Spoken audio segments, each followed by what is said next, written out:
Hey friends, and welcome back to another case study video. In this one, we're gonna be walking through a case study of a widow that lives in Tennessee. Her name is Mary, and she has just about $1 million saved for retirement. She's got a few different questions, but her primary objective is, Jacob, I just wanna feel comfortable and confident in my retirement. On top of that, I'm curious, should I be doing any Roth conversions? I have a house and a mortgage still. I wanna pay that off. Am I able to do that? And then finally, I probably need to do some remodeling on the house to improve it, and that'll cost about $50,000. So I'm curious, is that possible or not? So that's what we're gonna be talking through today. So let's go ahead and jump in and check out her situation. Right here, we can see most of her assets. She's got a net worth of around 1.3 to 1.4 million. Obviously, she's got her mortgage. Her house is worth $475,000. Mortgage is $125,000 left on it. She's got about $50,000 in cash. She's got $118,000 in a brokerage account. She's got $690 in her 401k. She's got $73 in a Roth, and then she has $87 in her traditional IRA. So all of her liquid assets total out to be around $950,000 to about $1 million total. Obviously, the house is there as well with the mortgage on top of that. So what are her goals? Well, she said, Jacob, I really don't live extravagantly. I don't spend a ton of money. Travel isn't super important to me. I just want to be able to spend time with my family. All of her family is in state, so they're fairly local to her. So travel is not one of her top priorities. She said, I just want to live a simple life and enjoy my family. So because of that, she wants to retire here at age 61 at the beginning of 2025, and that's about 8 or 9 months away. And so what she wants to do is spend about $3,000 a month just on everyday life expenses. Now, what this does not include is her healthcare costs, which we'll look through here in a second, but it also does not include her mortgage on top of that. So those items would go on top of that $3,000, but just her normal everyday spending month to month is around $3,000 on top of those items. So right now, since she is retiring before 65, I have allocated about $10,000 per year for medical insurance premiums. And so that depends on her age and her health and things like that, but around 10,000 is kind of on the high side, but I want to be conservative here and not under allocate dollars towards that. Next, she mentioned she wanted to do some remodels here on the house. And so for now, I'm going to leave this at 0. We're going to come back in a second and add the dollar amount in and see, is this possible for her to do? Right now, she's making around $105,000 at her job. Remember, she wants to retire in about 9 months or so at the beginning there of 2025. At 67, her Social Security will be around $2,700.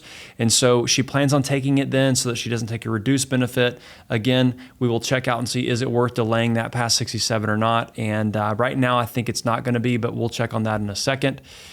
Right now, she's saving around 15% to her 401k and then $25,000 to her brokerage account, which has been very helpful. And kind of, you'll see here in a second how that is impactful for her to be able to pay off her mortgage and also do some of this remodel. Her expenses currently around $5,000 a month. Again, she's going to cut back a little bit there, and we'll see if she is able to pay off the house. That'll bring down those expenses as well. So that's her situation. So let's check out and see, hey, is she okay? Will she be all right in retirement?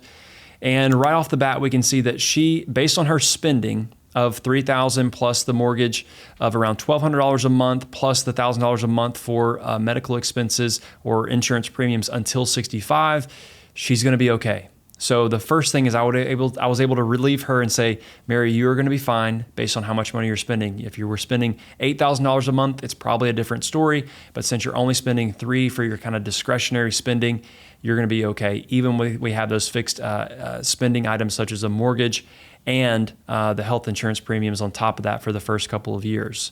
So that's the first question was, am I going to be okay? We're going to answer that and say, yes, you can successfully retire here at the beginning of 2025. But one of the questions she had on top of that was, should I be doing Roth conversions? So let's take a look really quickly at her tax situation. Right here, you can see at 61 and 62, the first couple of years, there is no tax rate on this chart. The reason for that is because right now we are saying that she's going to spend down her taxable investment account and her cash accounts, which are after-tax assets. We're going to spend those down first before we start dipping into her tax-deferred IRAs and 401ks. So that's why it's nothing for the first couple of years, and then it jumps there at 63 to 64 whenever she will start taking money out of the IRAs because she has spent all of the money in her after-tax investments. So we can see that her effective rate at 64 is going to be closer to 13.1%. And what you'll notice here is whenever she turns on her Social Security at 67, it is still 12.8%. And then it doesn't really start going down until here. But the important part is that she never really goes off of a cliff, meaning there's not much of a gap there. So her Social Security income is going to be taxable, at least in part. So that's the first thing I wanted to show you there. So her opportunity to do conversions is here in these first couple of years, and perhaps after 70, right before she gets to 75, whenever her RMDs would start kicking in. Okay, so let's see if Roth conversions would make sense for her. Currently, we're showing no Roth conversions. And our distribution strategy, like I said, is taxable first, tax deferred second, and then tax-free being the Roth last. So let's see if we fill up the 10% bracket. Does that help? It does a little bit. So it means over her lifetime, she would have $86,000 more via tax savings, but also tax-free growth in the Roth.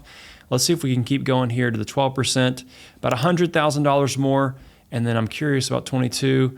Okay, so that's where it breaks over 12% of the 22% bracket. It doesn't make sense all at going up, filling up the 22% bracket here. So we're probably, if we do any conversions, it would be here at the 12%, filling up that 12% in the first couple of years, and then a couple of years here after 70.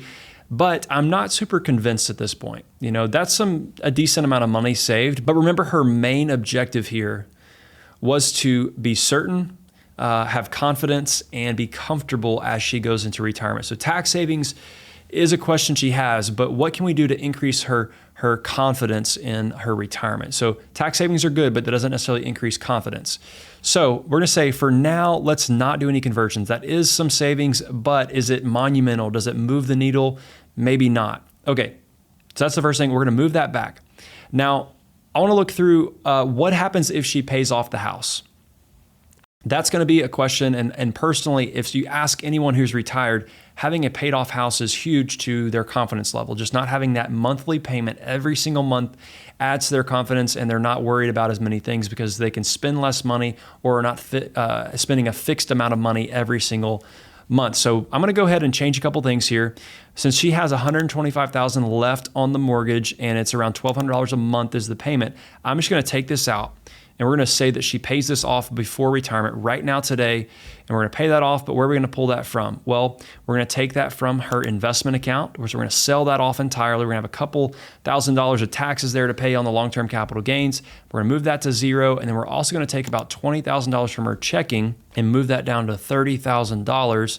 So we're decreasing her net worth by a little bit because of the capital gains, just that difference there.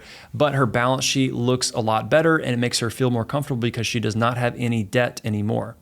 So that's what we've done. Now let's go back and see, did that negatively impact her opportunity to retire? And it really didn't. So we can see she is still good to go based on her spending amount of $3,000 per month. Okay, so that's where we're at on can she do that? I think that she probably should. But now, should we do anything else? Is there a way to help lower her taxes here? Would Roth conversions still fit into the picture a little bit? So if we go back to the tax situation, we can see that if you remember correctly, we had 2 to 3 years here of no income taxes because we were taking that from the after-tax sources of savings that she already had. Now that we've spent those to help pay off the mortgage, we now jump in taxes immediately upon retirement. So the first year, she still has $30,000 left over in her cash account. Technically, the system is saying that she's spending that right here. But after that, we're jumping up in tax rate. So what we can see is we go up, we come across, and then we go back down once we get to Social Security age there at 67 going to 68. So what you can see is we're actually going to be paying a lower tax rate here in these years. And then after that, it's still going to be slightly lower than it would have been. So I'm curious if Roth conversions help in addition to doing those, paying off the mortgage. So the first thing is, should we pay 10% or should we fill up the 10% bracket? Well, you're not going to make a huge difference because there's not much room there. It's kind of right at here at the age 67, 68, and 69, where she could do a little bit of Roth conversions, but again, not monumental. And right here, also filling up the 12% bracket, you can save a little bit of money doing that. 22%, not worth it again. So that's again the break-even point for her. Do not go into the 22% bracket. But even then, should we do Roth conversion in this situation? Maybe not. So this is some savings, absolutely, but is it worth doing the conversion? Like, should we do that or not? And for now, I'm going to still say probably not do a conversion, but paying off the house gives her more confidence and certainty moving into retirement. So no Roth conversions. That's what we're going to do for now. And then finally, the last question is, should I or can I do any remodeling on the house? So we've paid off the mortgage. We're not doing any conversions at this point. Let's go back in and add a $50,000 remodel to the house. We're doing it in 2025, so year one of her retirement. We're going to say that is $50,000 is going to be the cost to kind of do what she's wanting to do. That's what she had said was about the estimated price there. And so we're going to add that into the equation. So let's go ahead, go back and see, is she still on track for success? Does this hurt her in a dramatic fashion? And it really doesn't. And so what we can see is we're still 99%. We're still hovering around that $1 million mark. If we had not done this remodel, she would have over $1 million at death. But remember, that's not her primary objective. She just wants to feel confident in her ability to retire. So in fact, we can probably increase our spending a little bit. Let's say move it to $4,000 a month. We can probably even go to $3,500 to $4,000 a month and kind of take this approach of die with zero, kind of dwindle our assets over time so that we can enjoy life. But remember, she's just wanting to live simply. She doesn't require a lot of income, so it's not a huge thing for her just to have a ton of income every single month. So we're just going to leave that as it is. And I want to see, with that all said, I'm curious if her tax rate is going to be bad, better, or worse, and it's going to be about the same. So here in year one, we can see the tax rate actually increases because she's having to pull that $50,000 from her tax-deferred accounts, which means she is going to pay a higher tax rate this year, but after that, it stays pretty steady, goes down, like we said, after we still paid off the mortgage, so nothing's major change here. And in fact, because we're spending that $50,000 right now to pay for the remodel, which is an objective of hers, we're going to lower her tax rate just a little bit, just a hair, moving forward with RMDs. Now, another way that we can help lower the taxes on her RMDs is to manage that tax-deferred account, her IRA and her 401k, manage that in an appropriate way to where it's not growing as much as it otherwise would. So this goes back to asset location. We want to make sure we're growing the Roths at the highest rate possible, so taking more of an aggressive approach in the Roth IRAs, any after-tax investments, which she would no longer have. But if you did have any taxable account, you probably want to have that aggressively invested as well, depending on your cash needs. And then also, finally, on the tax-deferred side, you'd want that to hold most of your fixed income or your conservative assets so that it's not building up a larger tax bill in the future for yourself. So we can kind of manage that in that way to help lower those RMDs in the future. So let's see if Roth conversions actually are helpful for her or not. So let's see if we can do the 10%, nothing major, 12% actually goes down. So she can accomplish a couple different goals here. She can pay off the house, she can do the remodel that she wants to do, and she probably does not need to do any Roth conversions along the way. She just needs to wait for her RMDs in the future. She's going to take her Social Security at 67, which is going to make up a large chunk of her income, which means her distribution rate is going to be below 2% once she does get to Social Security age there at 67 when she takes it. So all this is factoring into her plan, but number one, she wants to feel comfortable and confident. And so we are accomplishing that. We're helping her see the details. We're helping her see what she can do and that she is able to retire with success and never run out of money. But we're also able to help her do what she wants to do, pay off the house, get the debt eliminated, make her feel good about that, also be able to do the remodel that she has been wanting to do for a long time, and she can still succeed in retirement. So she's happy, she understands the plan moving forward, and she knows that she is on the right track. So if this case study was helpful for you, I appreciate it. Thank you for tuning in to the channel. If you like it, go ahead and subscribe so you don't miss any future videos like this one. Thanks so much, and we will see you next time.